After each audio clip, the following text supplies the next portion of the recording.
ایک شخص کو حضور نے دیکھا، اس نے میلے کچیلے کپڑے پہنے، تو حضور نے ٹھنڈی آہ بھری، فرمایا کاش یہ دھو کے کپڑے پہنتا۔ ایک شخص کو دیکھا بال بکھرے ہیں، کنگھی نہیں کی، تو حضور فرمانے لگے کاش یہ کنگھی کر لیتا۔ نفاست پسند آدمی پہ نا بوجھ بنتا ہے۔ جو آدمی، آپ کو پتہ ہے کہ امام شافعی تو فرماتے ہیں جمعے والے دن غسل کرنا واجب ہے، ماتے غسل نہ کرے تو جمعہ ہی نہیں ہوگا۔ اگرچہ ہمارے امام صاحب کے نزدیک سنت ہے۔ یہ سنت کب بنا؟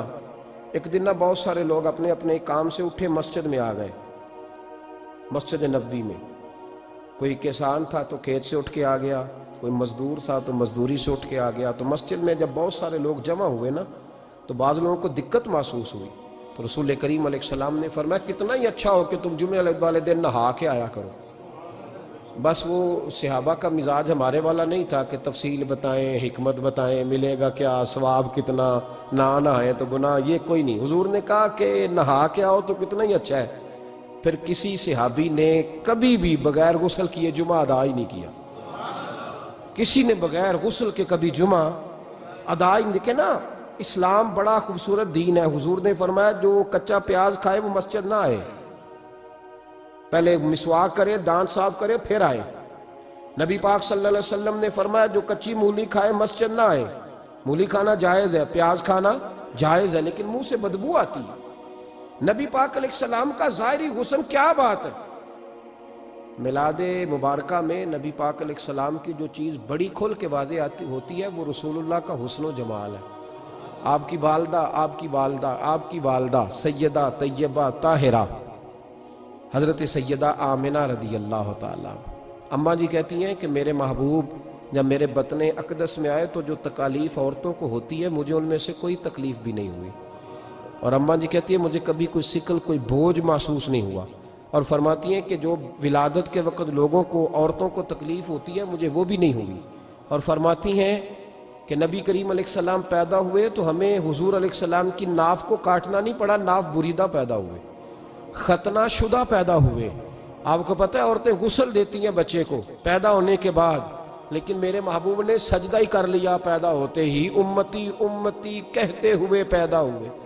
حق نے فرمایا کہ بخشا الصلاۃ والسلام، اور پہلے سجدے پر روز ازل سے درود۔ میرے امام فاضل بریلوی کا جو انداز تکلم ہے نا، اس کی بھی حد ہی کوئی نہیں، کوئی حد ہی نہیں، کہاں تک ان کی محبت جاتی۔ کہنے لگے پہلے سجدے پہ روز ازل سے درود، یادگاری یہ امت پہ لاکھوں سلام، یادگاری یہ امت پہ لاکھوں سلام۔ بتائیے بغیر وضو کے، بغیر غسل کے سجدہ ہو جاتا ہے؟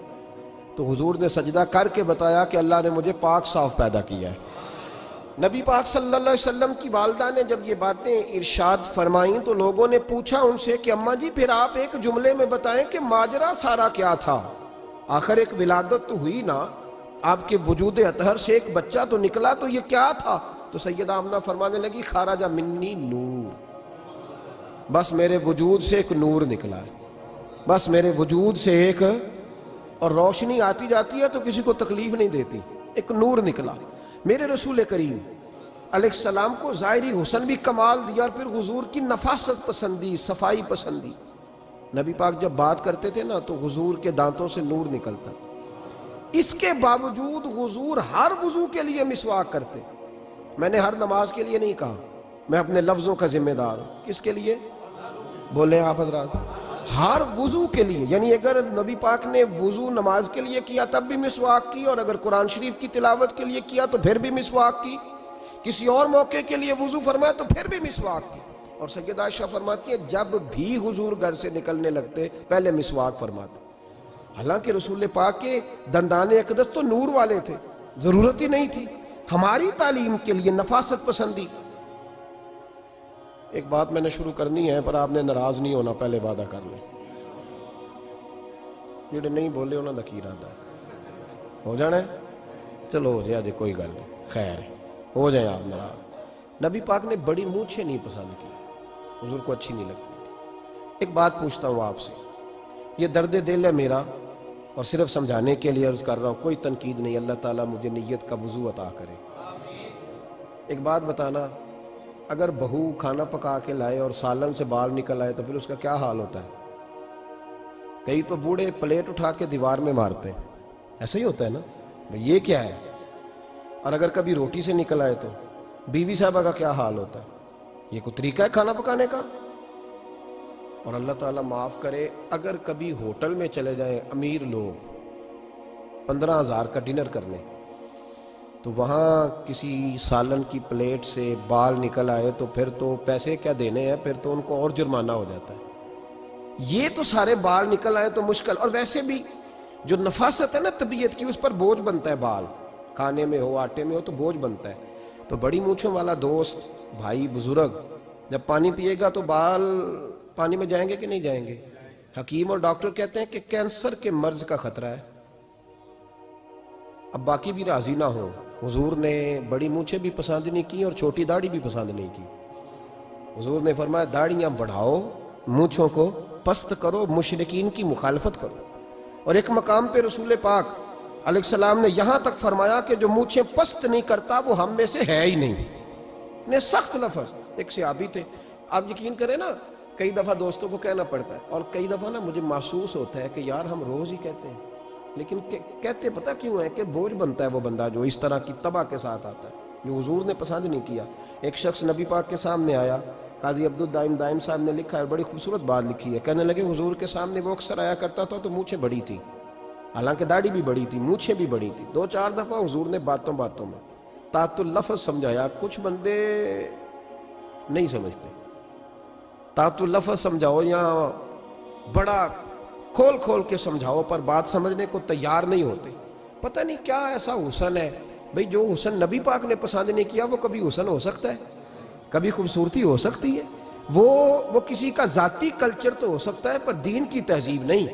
نبی کریم علیہ السلام نے کئی دفعہ سمجھایا تو ان کی سمجھ میں بات نہ آئی۔ ایک دن وہ بیٹھے ہوئے تو حضور نے ایک صحابی سے فرمایا کینچی لاؤ۔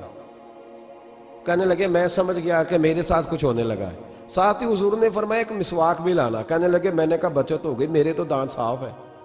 تو یہ شاید اس کی بات ہونے لگی ہے جس کے دانت بھی ٹھیک نہیں۔ دونوں چیزیں جب آ گئی نا تو حضور اٹھے، اور نبی پاک نے مسواک ان کے ہونٹوں پہ رکھی، اسی سے آبی کی ہونٹوں کے اوپر مسواک رکھ کے تو اوپر سے حضور نے مونچھیں کاٹ دی۔ فرمایا یہ نہ ایسا کرو، یہ چیز مجھے پسند نہیں ہے۔ حضور نے نفاست پسندی کو، اب تو اللہ تعالیٰ خیر کرے ملنگ آ گئے ہیں مارکیٹ میں، ملنگ درویشی فقیری، اور ان کے پاس رش بھی زیادہ ہے، ان کے درباروں پہ بھی رش زیادہ ہے۔ جی کہتے ہیں حضرت صاحب درویش آدمی ہے، بھئی روٹی تو پورے ٹائم پہ کھاتا ہے، مونچھیں کٹوانے میں ہی درویش ہو گیا ہے، نہ بال کٹواتا ہے نہ مونچھیں کٹواتا ہے۔ یہ گرو نانک کی تعلیمات ہیں، یہ نبی پاک کی تعلیم نہیں۔ وجود کا کوئی بال نہ کٹوانا یہ سکھوں کا طریقہ ہے، مسلمانوں کا یہ انداز، یہ کدھر کی فقیری ہے؟ دین کوئی غلاظتوں والا ہے معاذ اللہ، کہ بابا کپڑے نہیں بدلتا، بابا غسل نہیں کرتا، بابا بال نہیں کٹواتا، بابا ہے پاگل ہے؟ قطعی طور پر کوئی فقیری نہیں، فقیری صرف وہ ہے جو میرے نبی نے کیا ہے۔